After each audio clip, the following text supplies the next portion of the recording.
Salam alaikum, si cette vidéo vous plaît, pensez à cliquer sur le bouton j'aime, à vous abonner et à cliquer sur la cloche de manière à être averti des nouvelles vidéos publiées sur la chaîne Voix of for Islam.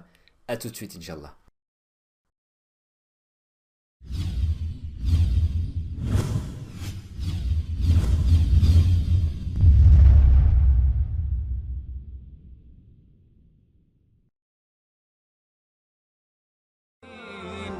الطاهر الدمث الذي للحق صار معلما للحق صار معلما ذاك الذي رب العلا صلى عليه وسلم صلى عليه وسلم.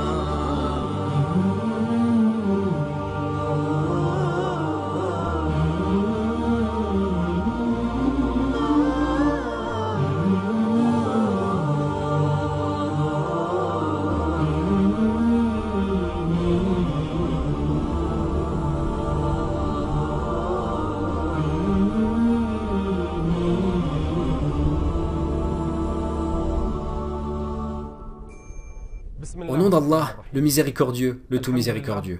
Louange à Allah, miséricorde et salut d'Allah sur son messager, sa famille et ses compagnons. Oh mes frères et sœurs, que la paix d'Allah soit sur vous, ainsi que sa miséricorde et sa bénédiction. Soyez les bienvenus dans des épisodes avec le bien-aimé.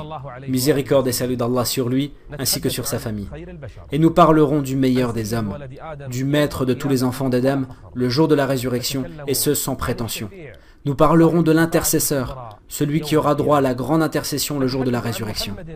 Nous parlerons de Mohammed, miséricorde et salut d'Allah soit sur lui ainsi que sur sa famille. Et cette parole suffit pour l'honorer. La meilleure façon de passer son temps est de parler de son bien-aimé, qui est meilleur et nous est plus cher que nos pères, nous est plus cher que nos mères, plus cher que nos fils, plus cher que nos filles, et même plus encore que nous-mêmes, que toute autre personne. Nous parlerons du bien-aimé, depuis sa naissance jusqu'à sa mort. Miséricorde et salut d'Allah soit sur lui, ainsi que sur sa famille. Sa mort fut le pire malheur qui s'est abattu sur cette communauté. Nous parlerons de lui avant et après la révélation. Nous l'accompagnerons dans sa vie avant, pendant et après l'émigration. Nous parlerons du prophète Mohammed, miséricorde et salut d'Allah soit sur lui, dans sa lutte contre les ennemis. Nous montrerons qu'il était le plus courageux des hommes, toujours en première ligne lors des combats, et qu'il était très clément avec ses opposants et ses ennemis. Nous parlerons de lui durant les pires et les meilleurs moments. Nous parlerons de lui, miséricorde et salut d'Allah soit sur lui ainsi que sur sa famille. Il est le bien-aimé, celui sans qui l'humanité vivrait aujourd'hui dans les ténèbres. Il est la lumière qu'Allah envoya aux hommes. Il est la miséricorde qu'Allah envoya à l'humanité. Il a changé son état et a modifié le cours de l'histoire.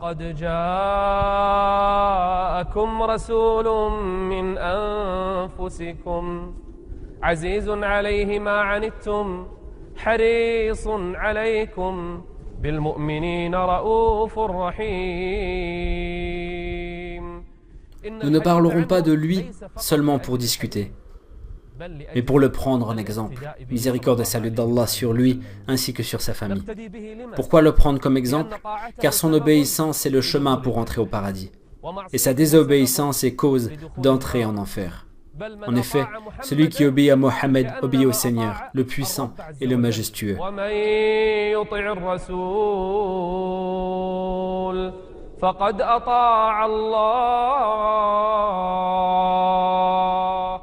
Nous parlerons de lui car il nous aimait. Comment peut-on ne pas l'aimer? Un compagnon pleura. Le prophète lui demanda « Pourquoi pleures-tu » Il répondit « Je me suis rappelé la mort ». Il demanda « Pourquoi la mort » Il répondit « Si je meurs, je ne te verrai plus, je ne m'assierai plus avec toi, je ne te parlerai plus. » Il dit « L'homme est avec ceux qui l'aiment. Si tu m'aimes, Allah nous réunira le jour de la résurrection au paradis. » Nous parlerons du bien-aimé pour le suivre pas à pas. Il a dit à propos de lui-même « Je vous ai laissé sur une voie claire, aussi bien de nuit que de jour. Seule une personne vouée à la perdition pourrait s'en écarter. لقد كان لكم لقد كان لكم في رسول الله أسوة حسنة لمن كان يرجو الله واليوم الآخر. Suivez-nous, pas à pas, afin que nous apprenions comment vécut le bien-aimé. Miséricorde et salut d'Allah sur lui, ainsi que sur sa famille.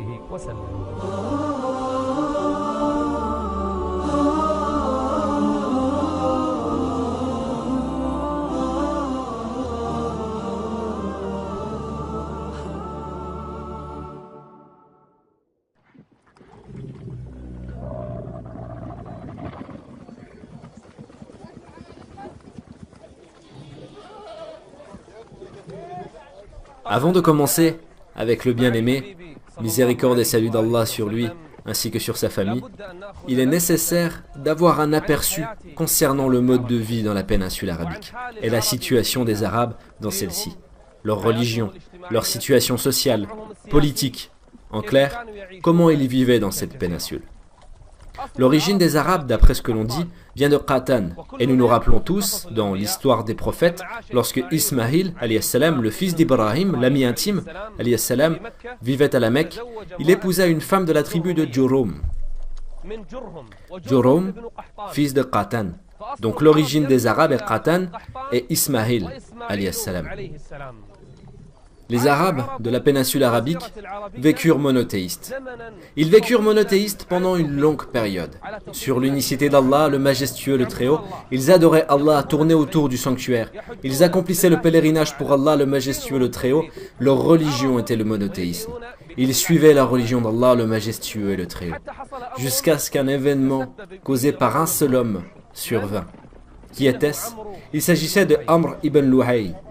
Il sortit de la Mecque. Cette dernière était monothéiste. Il se dirigea vers le Cham, vers Balqa, plus exactement la Jordanie, et il trouva un peuple qui s'appelait El Amaliq. Il les trouva en train d'adorer des idoles, et il s'en étonna. « Que faites-vous » Ils répondirent « Ce sont des idoles ». Il insista « Que faites-vous avec » Ils répliquèrent « Nous les adorons ». Il demanda « Pourquoi » Ils lui répondirent « Nous leur implorons le secours et ils nous secourent. Nous leur demandons la pluie et ils nous la donnent. » Il dit « Ces idoles vous donnent la pluie et vous portent secours ?» Ils confirmèrent « Oui, nous le constatons depuis de nombreuses années. » Il demanda « Pourriez-vous m'en donner ?» Ils lui en donnèrent une. Amr ibn Luhay prit alors avec lui cette idole du Shem et partit avec elle vers la Mecque.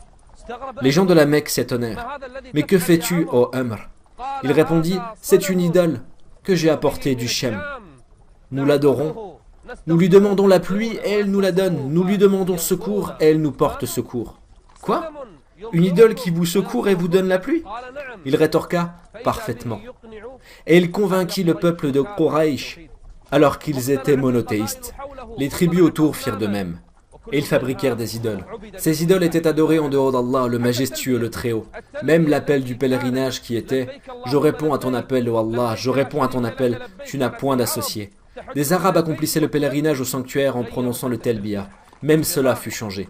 Le diable introduit parmi eux l'adoration des idoles par l'intermédiaire de Amr. Ils changèrent même l'appel du pèlerinage. Alors ils commencèrent à dire « Je réponds à ton appel, ô Allah. Je réponds à ton appel, tu n'as point d'associé. À part un associé à toi que tu détiens, lui et ce qu'il a en sa possession. » L'appel commence par l'unicité et se termine par l'association. Allah, le puissant et le majestueux, dit sur eux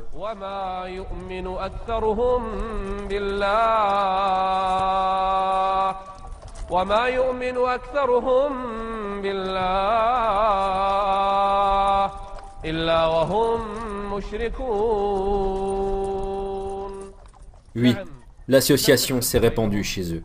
L'association s'est répandue chez les Arabes. Ils étaient sur le monothéisme, mais les idoles commencèrent à se répandre. À cause de qui? À cause d'un seul homme.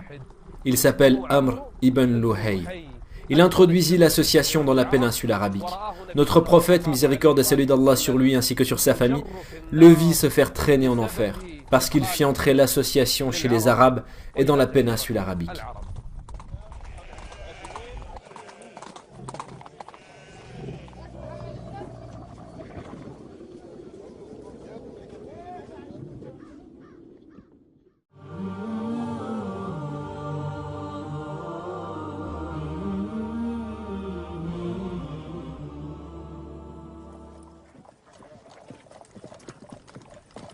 Les idoles se sont répandues à la Mecque, dans l'Arabie et dans ses environs.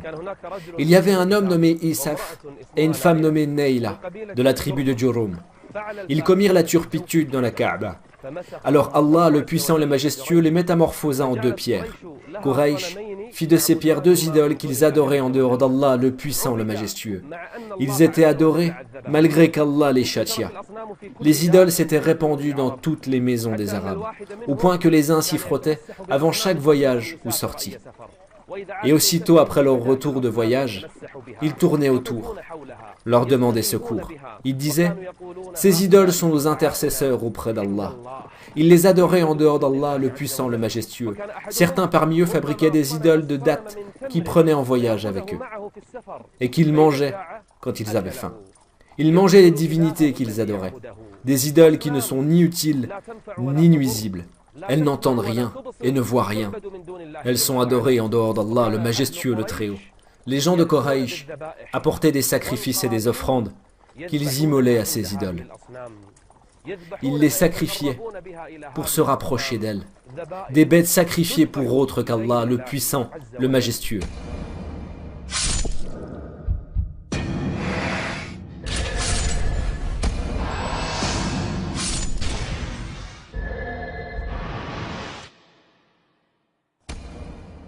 À cause de leur ignorance, ils abattaient des animaux. Ils disaient, « Ceux-là sont pour Allah », comme ils le prétendaient, et ceux-là sont pour nos idoles et nos divinités. Ce qui était destiné à Allah était attribué à leurs idoles. Ils disaient, ceux-là sont pour Allah, comme ils le prétendaient, et ceux-là sont pour nos associés. Ce qui était destiné à leurs idoles n'arrivait pas à Allah, et ce qui était destiné à Allah arrivait aux idoles. Ainsi agissaient-ils. Les mécréants de Quraysh et des Arabes commencèrent à multiplier la fabrication et l'adoration des idoles. Ils leur construisaient même des maisons. Ils tournaient autour d'elles, en dehors de la Kaaba. Voici l'exemple de Lat. Elle était adorée par les gens de Thaqif. Ils désignèrent des gardiens et des portiers afin de veiller sur elle. Ils lui offraient des sacrifices. On la visitait et effectuait de longs voyages pour cela. Lat était à Thaqif. Manat était chez les Haus et les Khazraj à Yathrib, donc Médine. De même, Uzza se trouvait dans une région appelée Nakhla. Celles-ci sont celles dont Allah nous a parlé. ومناة الثالثة الأخرى ألكم الذكر وله الأنثى تلك إذا قسمة ضيزى إن هي إلا أسماء سميتموها. Ils donnèrent des noms à ces divinités et les adoraient en dehors d'Allah, le majestueux, le Très-Haut. Ainsi l'association se répandait et Satan les y poussait de plus en plus. Le plus grand objectif de Satan est de répandre l'association sur terre. Le sacrifice pour autre qu'Allah, l'invocation d'autre qu'Allah, tourner autour d'autre chose que la Kaaba, l'adoration d'autre qu'Allah, la prosternation et l'inclinaison pour autre qu'Allah, le majestueux, le Très-Haut. Tout ceci se répandit à la Mecque et dans ses environs. Satan a réussi à s'installer dans leurs maisons, dans leurs marchés et dans leur assemblée. Les mécréants de Quraysh croyaient au mauvais augure. Quand ils voulaient voyager, ils relâchaient un oiseau pour voir s'il volait à droite ou s'il volait à gauche. S'il volait à droite, alors ils prenaient la route prévue. Et s'ils volaient à gauche, ils évitaient cette route. Ils voyaient des présages, même dans les noms, les voies et les jours. Ils en voyaient partout. L'augure s'était répandu parmi eux. Les voyants et les sorciers, ainsi que les devins et les astrologues, se sont multipliés parmi eux, car ils n'étaient pas guidés. Ils n'étaient pas sur le droit chemin. La situation chez les mécréants de Quraysh s'était aggravée, au point que s'ils descendaient dans une vallée, ils demandaient l'aide des djinns et des diables, aux maîtres des djinns et des diables dans cette vallée. Lorsqu'ils descendaient dans une vallée, ils disaient « Nous cherchons la protection du maître de cette vallée contre le mal de cette vallée et des diables. » وأنه كان رجال من الإنس يعودون برجال من الجن فزادوهم رهقا. Ils adoraient les idoles. Ils adoraient les tagoutes Ils adoraient les diables. Ils sacrifiaient pour autre qu'Allah. Ils cherchaient protection auprès d'autre qu'Allah. Ils demandaient secours à autre qu'Allah. Ils invoquaient autre qu'Allah, le puissant, le majestueux. Tous les aspects du polythéisme existaient à la Mecque et à ses environs. Telle était entre autres leur situation.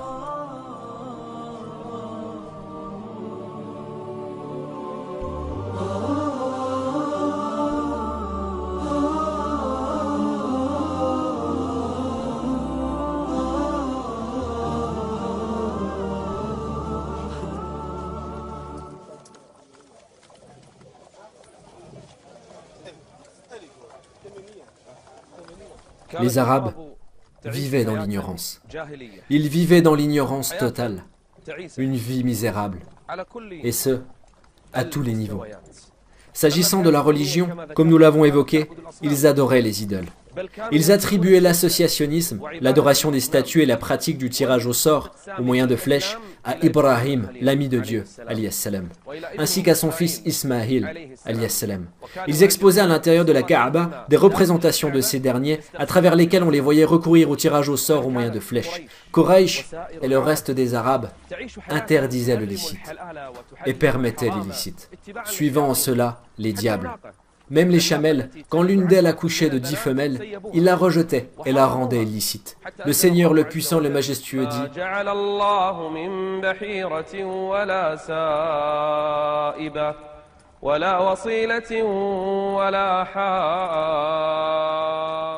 il s'agissait de types de chameaux auxquels on coupait les oreilles.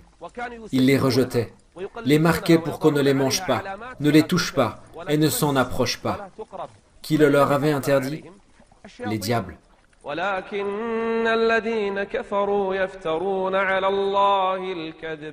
Et ainsi, les démons leur interdisaient des choses que le Seigneur ne leur avait pas interdites. Et ils leur permettaient des choses que le Seigneur, le puissant et le majestueux, leur avait proscrites. Quant aux Juifs et aux chrétiens, ils n'étaient guère dans une meilleure posture. Les Juifs ne se souciaient que d'accumuler l'argent et les armes, de provoquer des guerres entre les hommes et de les diriger. Il en était de même pour les chrétiens. Leurs prêtres leur permettaient l'illicite et leur interdisaient le licite. Ainsi était leur adoration, ainsi était la vie.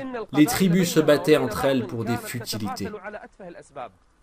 Parfois, quand une chamelle mangeait sur la terre d'une tribu voisine, des guerres éclataient et duraient de longues années, et parfois pour des choses encore plus futiles que celles-ci. Des guerres et des batailles meurtrières éclatèrent entre tribus, ce qui causa d'importantes pertes humaines. Ainsi vivaient les Arabes. La chasteté existait seulement chez les nobles. Quant à la classe populaire, la fornication était pour elle permise. Il existait chez eux 4 types d'unions. La première était semblable au mariage d'aujourd'hui. La femme se mariait avec l'accord de son tuteur. Concernant le deuxième type d'union, l'époux demandait à sa femme, quand celle-ci était en état de pureté, « Rends-toi chez un tel et couche avec lui ». Alors la femme dormait avec l'homme jusqu'à tomber enceinte. Puis, son époux avait des rapports avec elle, le tout avec l'accord et sous l'ordre de son époux. Quant au troisième type, il consistait à ce que la femme choisisse 10 hommes avec qui elle aurait des rapports. Quand elle tombait enceinte, elle choisissait l'homme qu'elle voulait. Et il était obligé d'être le père de l'enfant. Le quatrième type d'union répandue était la prostitution.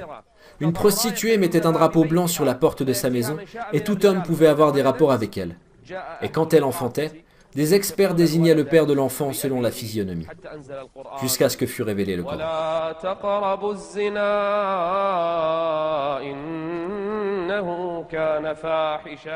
La fornication.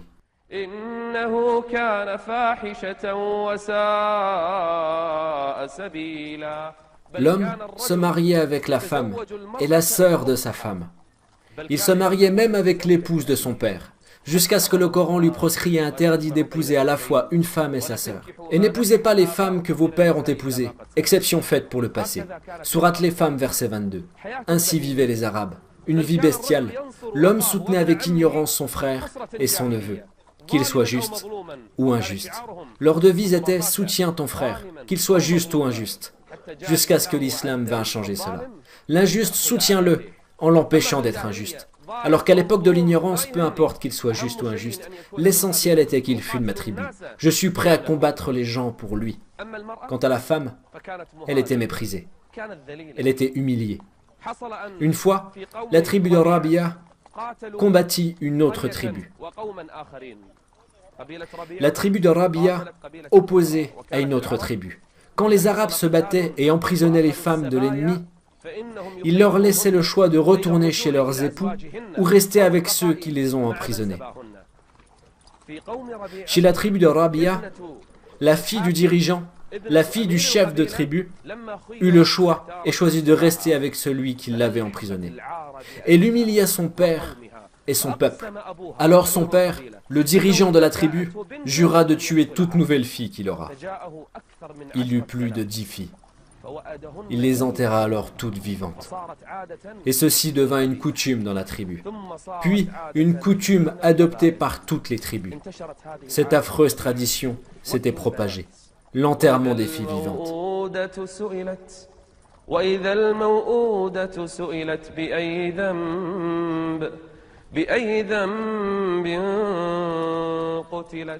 Il y avait même un homme parmi les compagnons qui racontait son histoire datant de la période pré-islamique, la période de l'ignorance.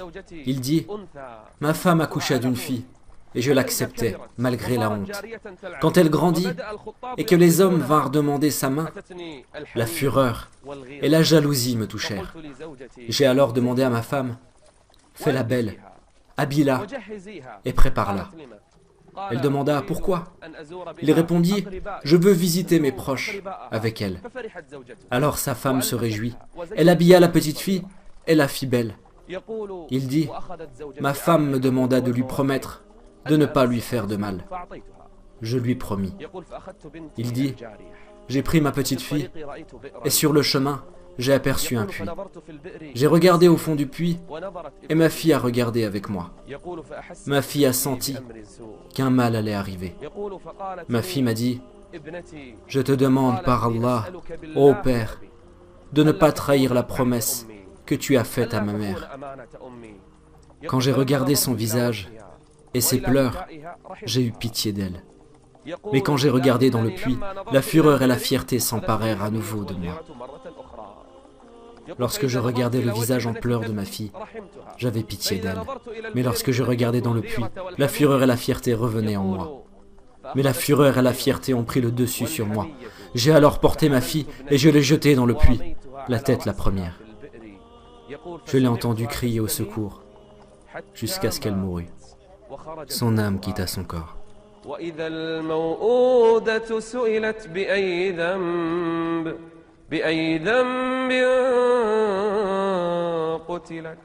Chez les Arabes, lorsqu'une personne désirait garder sa fille vivante, il fuyait la tribu.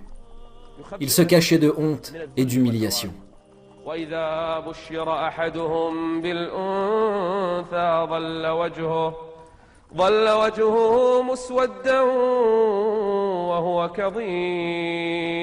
يتوارى من القوم من سوء ما بشر به أيمسكه على هون أم يدسه في التراب ألا ساء ما يحكمون.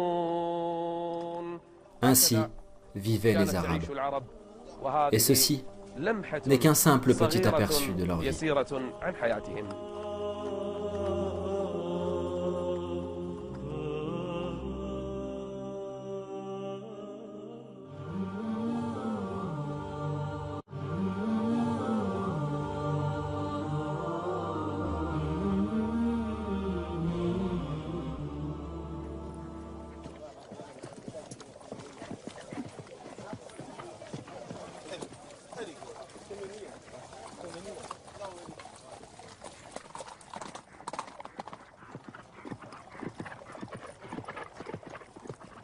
Et c'est ainsi que la femme était humiliée, à la Mecque et à ses environs.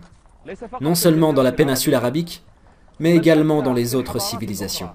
Ni les Romains, ni les Perses, ni les autres civilisations n'honoraient la femme. Leur situation n'était pas meilleure que celle dans la péninsule arabique. Parfois, lorsque l'époux mourait, Ses enfants héritaient de l'épouse, comme tout autre héritage. Elle se vendait et s'achetait sur les marchés, des servantes qui se vendaient et s'achetaient. Ainsi était la situation de la femme, humiliation et honte, jusqu'à ce que l'islam vint l'honorer. La femme était humiliée lorsqu'elle était libre, et lorsqu'elle était esclave, elle était humiliée dans tous les cas. Le vin était répandu chez Quraysh. Ils en buvaient plus que l'eau. Ainsi, ils devenaient ivres, et une fois ivres, ils faisaient ce qu'ils voulaient. C'était leur vie et leur état, jusqu'à ce que l'islam arrive et interdise le vin. Quraysh, les Arabes, les tribus, tous vivaient dans l'anarchie. Les guerres perpétuelles, les fusions de sang, les usurpations, les spoliations, les tueries et les vols de biens. Ainsi était leur situation et leur mode de vie. Allah, le puissant et le majestueux, regardait les gens sur terre et les abomina tous tels qu'ils sont, arabes et non-arabes, à l'exception de ceux qui restaient des gens du livre, qui demeurèrent sur le monothéisme. Allah les regarda d'un regard miséricordieux. Mais Quraysh, les Arabes ainsi que les tribus aux alentours, ne possédaient-ils pas des vertus louables? Si, bien sûr. Ils étaient ornés de certains caractères par lesquels ils se distinguaient. Ils y tenaient de leur vivant et luttaient jusqu'à la mort pour les préserver. C'est pour cela que notre prophète alayhi salatu wassalam dit « Je suis venu pour parachever les nobles caractères ». Il s'y trouvait certains caractères parmi les plus nobles. Par exemple, ils étaient hospitaliers. Les Arabes étaient connus pour leur hospitalité. Un homme pouvait ne détenir chez lui qu'une seule chamelle, une chamelle. Il vivait uniquement d'elle et de son lait, lui, sa femme et ses enfants. Malgré cela, si un invité venait de loin, même s'il ne le connaissait pas, et qu'il lui était étranger, s'il entrait chez lui, il égorgeait sa seule chamelle, la chamelle dont dépendait sa vie. Il égorgeait sa chamelle pour satisfaire son invité. Les Arabes se distinguaient de par leur hospitalité. Ils ont même composé de nombreux poèmes à ce sujet. Des Arabes hospitaliers sont devenus célèbres, comme Hatim Ata'i et Abdallah ibn Jud'ain. Quant à Abdallah ibn Jud'ain, il abattait énormément de bêtes. Lorsque les gens venaient au pèlerinage, il les nourrissait et leur donnait à boire, sans faire attention à ce qu'il dépensait. Il dépensait uniquement ses propres biens. Il était hospitalier. Quraysh se distinguait par une tradition nommée Rifada. Rifada est le fait d'égorger des bêtes. Qusay ibn Kilab se chargeait de cette tâche. Il recueillait une espèce d'impôt sur les revenus des gens de Quraysh et de la Mecque. Il lui apportait les biens, et quand les gens de diverses tribus et contrées venaient au pèlerinage, il leur égorgeait les bêtes. Il leur préparait de quoi manger, et les gens mangeaient gratuitement. Cela est Rifada, le fait de donner à boire et de nourrir. Allah l'a mentionné dans le Coran. Quraysh était fier de cette tradition. Allah leur dit